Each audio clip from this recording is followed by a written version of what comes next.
김건희 여사의 명품 가방 수수 의혹을 고발한 서울의 소리가 무혐의 처분에 불복해 항고와 재정 신청에 나섰지만 이 수사 결과가 뒤집힐 가능성은 희박하다는 분석이 나옵니다. 보도에 김철희 기자입니다. 지난 2일 검찰은 명품 가방 수수 의혹 관련 윤석열 대통령과 김건희 여사의 모든 혐의에 대해 무혐의 처분했습니다. 불기소 처분서에서 검찰은 최재형 목사에게 받은 선물과 전후 이뤄진 각종 요청 사이에 연관성이 없었다는 김 여사 진술 등을 근거로 삼았는데 처분 닷새 만에 고발을 진행한 서울의 소리가 반발하며 불복 절차를 개시했습니다. 혐의가 없다는 이유로 불기소 처분 결정하였으나 그 결정은 부당함으로 인해 불복하고 항고를 제기합니다.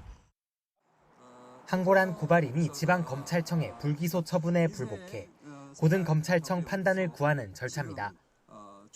항고장이 접수되면 고검은 기존 불기소 결정문 등을 바탕으로 사실관계와 법리를 다시 살피는데 항고에서 기각이나 각하 결정이 나면 고발인은 대검찰청에 재항고할 수 있습니다.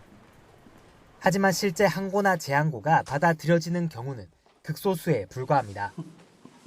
지난해 고등검찰청에 새로 접수된 항고 사건은 모두 18,000여 건이었는데 이 가운데 재기수사 명령이 떨어진 건 1,500여 건으로 전체 8% 정도였습니다.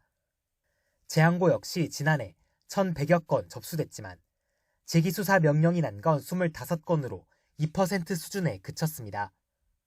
서울의 소리는 법원에 직접 처분의 타당성을 묻는 재정 신청도 할 방침이지만 역시 인용이 쉽지 않습니다.